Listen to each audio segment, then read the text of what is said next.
제 부모님 세대에서는 자식 자랑은 반푼수이고 마누라 자랑은 온푼수이다 라는 말이 많이 회자되었습니다. 하지만 옛날에 비해 사고방식이 많이 바뀐 현대사회에 와서는 이 말이 그리 공감되지 못하고 있습니다.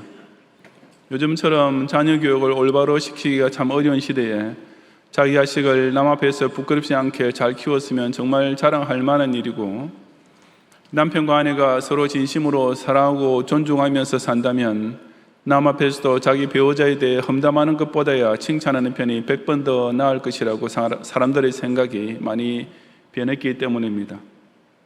사실 저 역시 왜 자식 자랑은 그래도 반푼수 정도는 되는데 아내를 자랑하면 온푼수가 되고 마는지 그 이유는 도저히 이해를 할 수가 없습니다. 어쨌든 그런 경우를 두고 반푼수니 온푼수니 하고 모자란 사람 취급하는 것은 그런 자랑이 긍지나 존중심에서 나온 것이 아니라 어떤 자격지심에서 비롯되는 경우일 것입니다. 즉 자신의 못난 것을 감추어버리는 얄팍한 심리의 소산으로 자식과 아내를 자랑할 때입니다. 우리 아들이 이번에 전교 몇 등 했다라고 자랑할 때 그 이면에는 내가 학벌이 없다고 당신이 날 깔볼지 모르지만 이런 자식을 둔 거 봐라, 나도 원래는 똑똑한 사람이다 라는 인상을 주고자 하는 의도가 숨어 있을 것입니다. 내 아내가 얼마나 미인인데 라든지 제 남편은 돈도 잘 벌어지만 집에 와서도 얼마나 잘해준다고요 라고 자랑할 때도 역시 그런 아내, 그런 남편 가진 내가 너보다는 낫지 라는 저희가 속마음에 깔려 있을 것입니다. 그러니 자식 자랑이나 아내 자랑을 하는 자를 반푼순이 온푼순이 하는 이유는 그런 자랑을 하는 사람 자체가 진짜 못난 인생인 까닭에 나오게 된 말인지도 모릅니다. 자식이나 아내를 자랑하는 것이 세상 사회에서 자신을 분수로 만드는 말이라면 하나님 앞에서도 사람을 정말 못난이로 만드는 말이 있습니다. 이 시간 저는 우리가 하나님 앞에서 못난이 신자가 되지 않기 위해서 타인과 자신에 대해서 반드시 피해야 할 두 가지 종류의 말이 무엇인지를 함께 상고해 보고자 합니다. 첫째, 성도는 타인에 대한 비방을 극히 삼가해야 합니다. 본문 11절과 12절을 함께 봉독하겠습니다. 형제들아, 서로 비방하지 말라. 형제를 비방하는 자나 형제를 판단하는 자는 곧 율법을 비방하고 율법을 판단하는 것이라. 내가 만일 율법을 판단하면 율법의 준행자가 아니요 재판관이로다. 입법자와 재판관은 오직 한 분이시니 능히 구원하기도 하시며 멸하기도 하시느니라. 너는 누구이기에 이웃을 판단하느냐? 라고 했습니다. 여기 비방하다라는 말은 헬라어 원어를 직역할 때 그슬러 말하다라는 뜻으로서 남에게 해를 끼치는 모든 종교의 은사를 가리키는 말입니다. 성경에서 이 표현은 이스라엘 백성이 하나님과 모세를 원망했던 말, 불신자가 기독신자를 모함하여 비방하는 말, 혹은 악의가 가득하여 남을 은근히 헐뜯는 말 등에 사용되고 있습니다. 이런 비방의 말을 피차에 특히 형제들 사이에서, 즉 교회 안에서는 절대로 나타내서는 안 된다고 야고보는 초대교회 교인에게 엄금했던 것입니다. 그런 후 야고보는 우리가 남을 비방하는 말을 해서는 안 되는 이유를 이어지는 말씀에서 두 가지로 일깨워 줍니다. 그 첫째 이유는 남을 비방하는 자는 곧 율법을 비방하고 율법을 판단하는 자가 되기 때문이라고 했습니다. 같은 교회 안에 교우를 비방하는 것이 왜 율법을 비방하는 일이 되는 것이겠습니까? 이 질문에 대해서는 몇 가지 답이 있는데, 어떤 학자는 형제의 비방은 율법의 최고 명령인 이웃 사랑을 거스르는 것이기 때문에 곧 율법을 비방하는 행위라고 해석합니다. 혹은 비방하는 것을 금하는 율법 조항이 있는데 만약 누구든지 그것을 어기면 그 율법이 잘못되다고 말하는 것, 즉 그 율법을 비방하는 행위나 마찬가지이기 때문이라는 해석도 있습니다. 하지만 이상의 두 가지 해석은 율법 전체보다는 그중 일부 조항 혹은 대표적 계명만 두고 해석하는 것이므로 본문의 문맥을 두고 볼 때 적절하지 않다고 생각됩니다. 그보다는 칼빈의 해석처럼 사람이 남을 비방할 때는 정확한 율법의 규례를 바탕으로 판단하기보다는 자기 자신의 교만과 편견 따위가 판단의 기준이 되어 다른 사람을 말로써 회방하는 것이므로, 그것은 자신의 판단을 하나님의 율법 위에 올려놓는 극단적인 교만이기 때문에 율법을 비방하는 행위나 마찬가지라고 해석하는 편이 타당합니다. 즉 칼빈은 이 해석이 남을 비방하는 것은 곧 율법 전체를 비방하고 판단하는 것이라는 본문의 문맥에 훨씬 더 잘 들어맞습니다. 뒤에 나오는 율법의 준행자와 율법의 재판관이라는 두 단어의 대조가 그런 뜻을 더욱 명확하게 해줍니다. 율법은 우리에게 스스로 준행하라고 주어진 것이지 그것을 가지고 남을 판단하고 재판하라고 주어진 것이 결코 아닙니다. 그런데도 우리가 율법을 가지고 자신의 행위를 바로잡는 데 쓰지 않고 남을 판단하여 비방하는 도구로 오용한다면 그것은 원래 율법이 가지고 발휘해야 할 권위를 사람이 침해하는 것이며 그런 까닭에 율법을 모독하는 율법을 비방하는 자가 되고 마는 것입니다. 남을 비방하는 것은 이처럼 율법, 하나님의 말씀 중에서 우리에게 선과 악을 구별하여 바로 살도록 가르쳐주는 이 율법을 극도로 남용하고 무시하는 죄가 되는 것을 잊지 말아야 합니다. 그 둘째 이유는 더욱 심각한 것인데 곧 다른 교훈을 비방하는 것은 자기 자신을 하나님의 위치에 올려놓는 신성모독죄에 해당하기 때문입니다. 입법자와 재판관은 오직 한 분이시니라고 선언하신 대로 각 사람의 율법에 따라 최종 판단하실 분은 하나님 한 분밖에 없습니다. 그 하나님은 율법을 입법하신 분이시니 당연히 재판하실 권리도 있으시며 사면권과 형벌권 역시 독점하고 계시는 분이십니다. 율법에 따라 유죄임에도 불구하고 용서를 베푸셔서 능히 구원하기도 하시며 끝까지 회개치 않는 자를 반드시 멸하기도 하시기 때문입니다. 그런 하나님 앞에서 사람이 누구이기에 감히 그 자리를 대신 차지하려 할 수 있겠습니까? 자기 자신 역시 하나님 앞에서 재판받아야 할 처지에 있음에도 불구하고 함부로 남을 판단할 자격이 있는 채 하는 것은 월권 정도가 아니라 바로 신성모독죄에 해당하는 까닭에 우리는 결코 남을 비방하지 말아야 합니다. 이런 성경의 말씀은 목사가 죄를 책망하는 설교를 하거나 교회가 교인의 공적 범죄에 대해 권징을 실시하는 것까지 금하는 것은 물론 아닙니다. 이 비방은 아까 말했던 것처럼 하나님께서 지상교회에 주신 위계의 질서를 거슬러 말하는 것, 남을 시기하는 심정으로 근거 없는 소문을 퍼뜨리거나 악의로 가득 찬 독설로서 모함하는 것 등을 가리키는 것입니다. 큰 교회든지 작은 교회든지 간에 지상교회는 바로 이런 비방이 항상 시험을 일으키기 마련입니다. 작은 교회에서는 교인 수가 적으니까 그런 말이 빨리 돌게 되고 큰 교회에서는 비방하는 나쁜 버릇을 가진 교인들도 많고 그들이 비방의 대상으로 삼을 교인들도 많으니까 역시 문제가 됩니다. 유명한 영어 속담에 패는 칼보다 강하다라는 말이 있는데 우리나라 말로 무는 무보다 강하다라고 번역하기도 합니다. 칼로 사람 죽이는 것보다 글로 사람 죽이는 것이 더 무서운 것이라면 말로 사람을 죽이는 것도 그와 똑같이 아주 무서운 일이 아니겠습니까? 특히 요즘 우리나라의 인터넷 세계에서는 그처럼 말로 사람을 죽이는 일이 현실로 벌어지고 있습니다.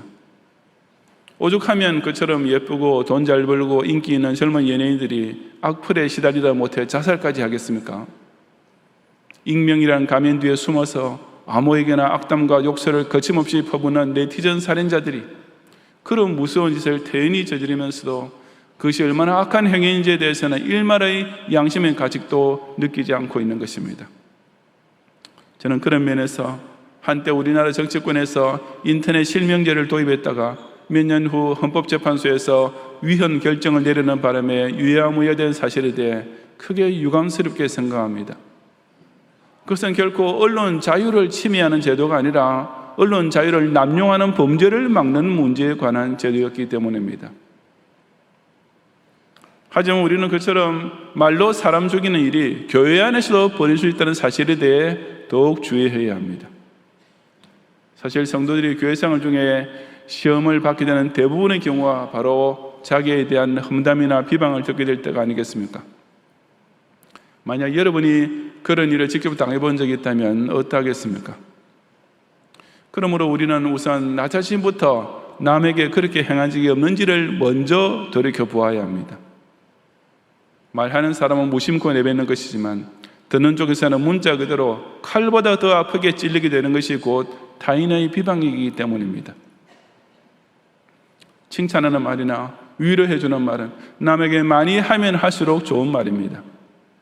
너무 자주 하면 역효과가 날 수도 있기는 하지만 꾸중하거나 책망하는 말도 때에 따라서는 반드시 해야 할 말입니다. 농담이나 잡담은 해도 되고 안 해도 상관없는 말입니다. 하지만 다른 교인을 비방하는 말, 다른 교인을 거슬러 해롭게 하는 말은 무의식 중이라도, 아니 좀 심하게 표현하자면 죽어도 우리 입 밖에 내서는 안 되는 말입니다. 왜냐하면 신자에게는 다른 교인을 비방할 권리란 애당초 주어지지 않았기 때문입니다. 그것은 율법과 그 율법의 입법재판 선고자이신 하나님께만 속한 권리이기 때문입니다. 다른 교인을 비방하는 것은 자신을 율법과 하나님 앞에서 반푼수 정도가 아니라 무서운 신성모독의 범죄자로 만드는 일인 줄을 한순간도 잊지 말고, 그 어떤 경우에도 입 밖에 내지 않도록 극히 조심하는 성도가 되시기를 바랍니다. 둘째로, 성도는 자신에 대한 자랑을 절대 금해야 합니다. 13절 이하 17절까지 함께 봉독하겠습니다.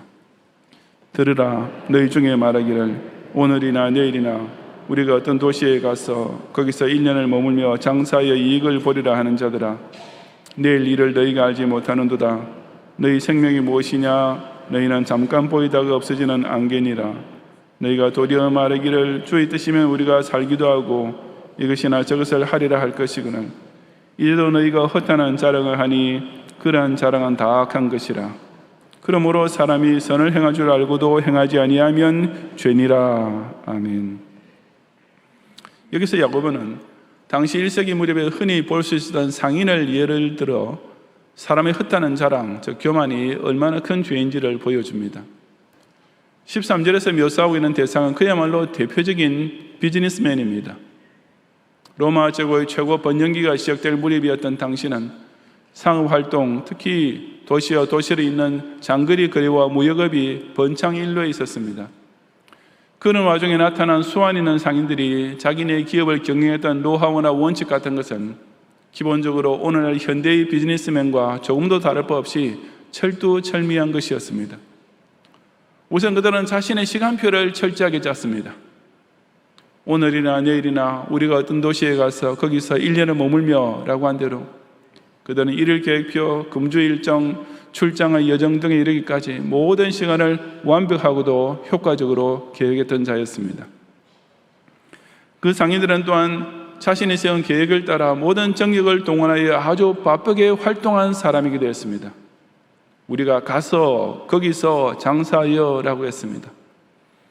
계획만 세워놓고 출근 후 회사 사무실에서 낮잠만 자든지 무슨 홍보활동이나 고객 유치를 위한 노력은 전혀 없이 그저 아무도 들어오지 않은 가게 문만 종일 멍하게 바라보고 있다가는 당장 망할 일만 남아있다는 것을 그들은 잘 알고 있었습니다.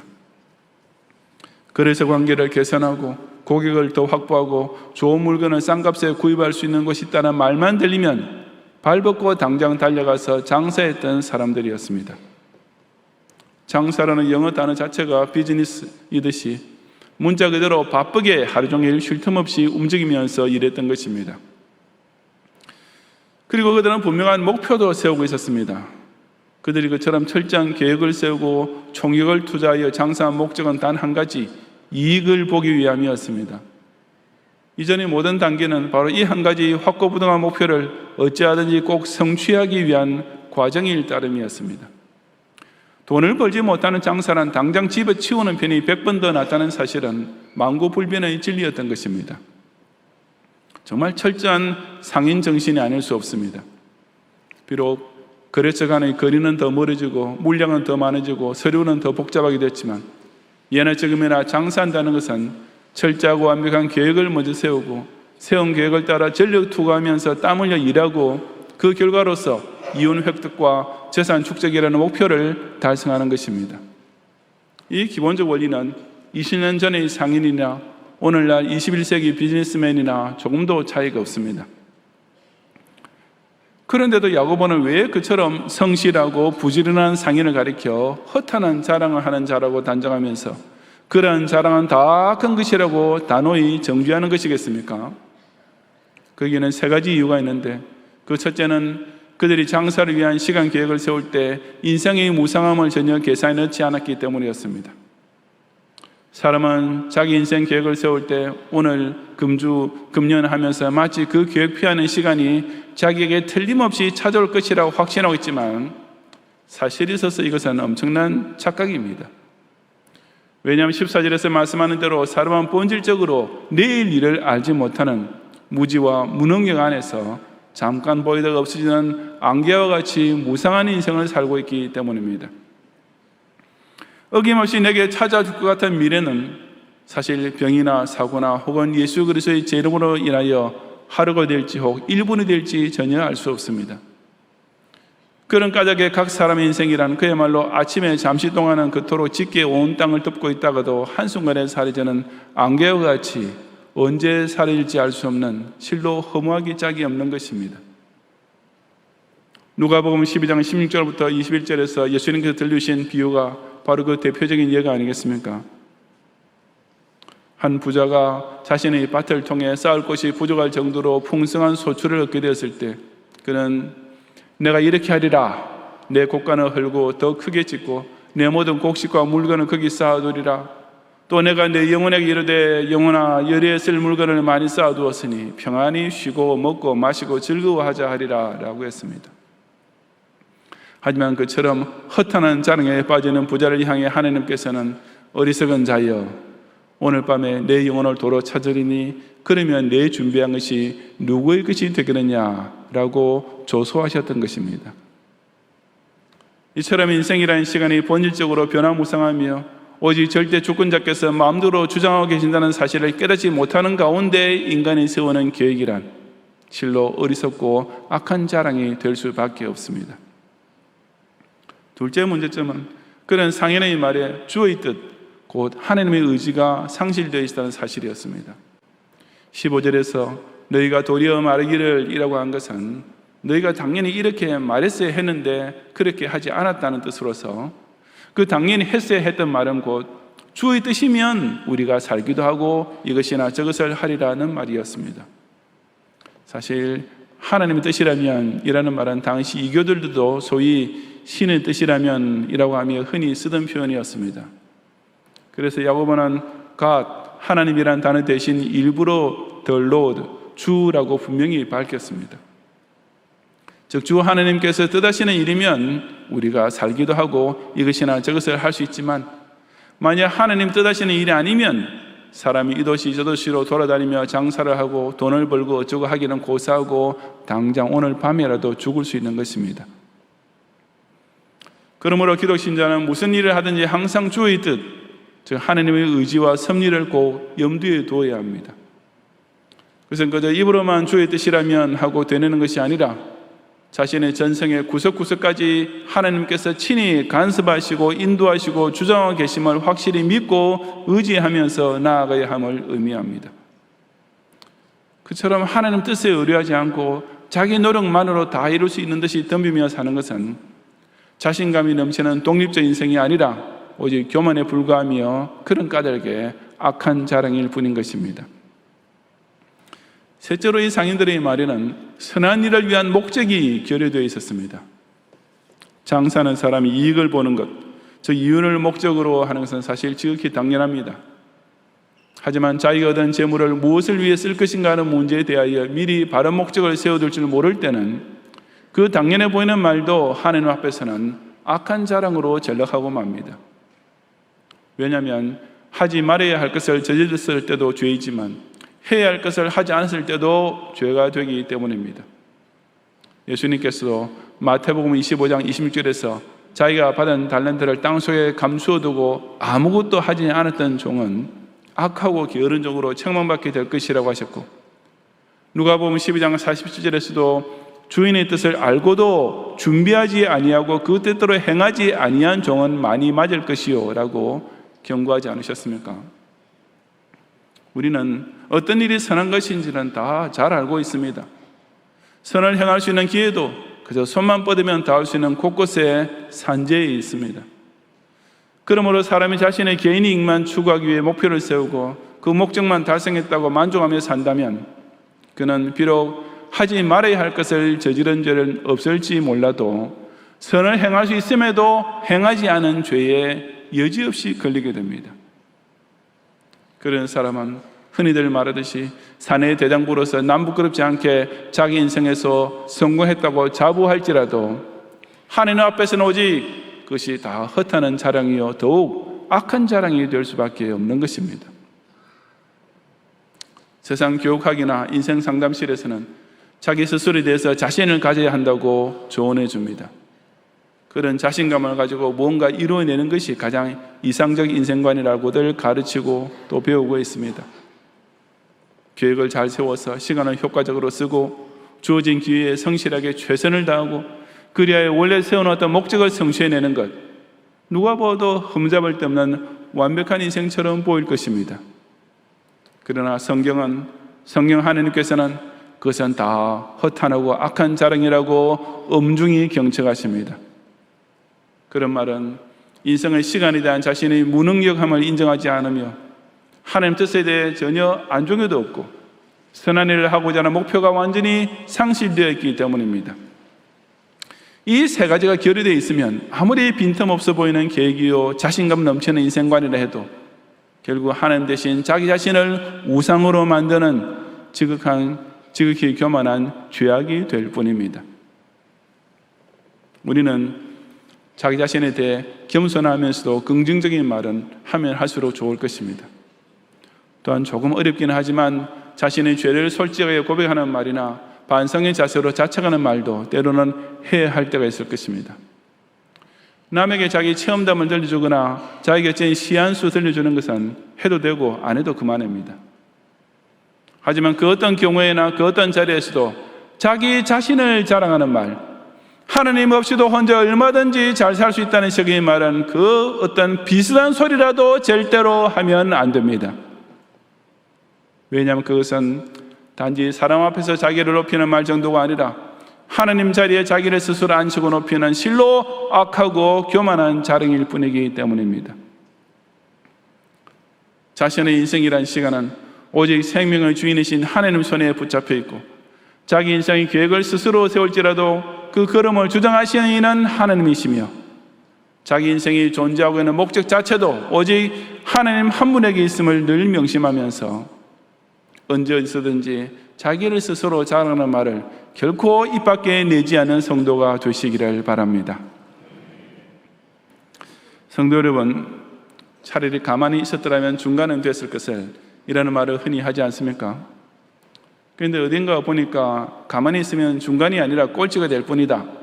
그럼 우산일주의에 빠지지 말고 매사에 적극적, 진취적으로 나가야 한다라고 하면서 가만히 있으면 중간은 간다는 말을 성토하는 사람도 있는데 이것은 이 속담이 풍자하는 원래의 의미에서 벗어나도록 지나치게 확장해서 해석한 것입니다.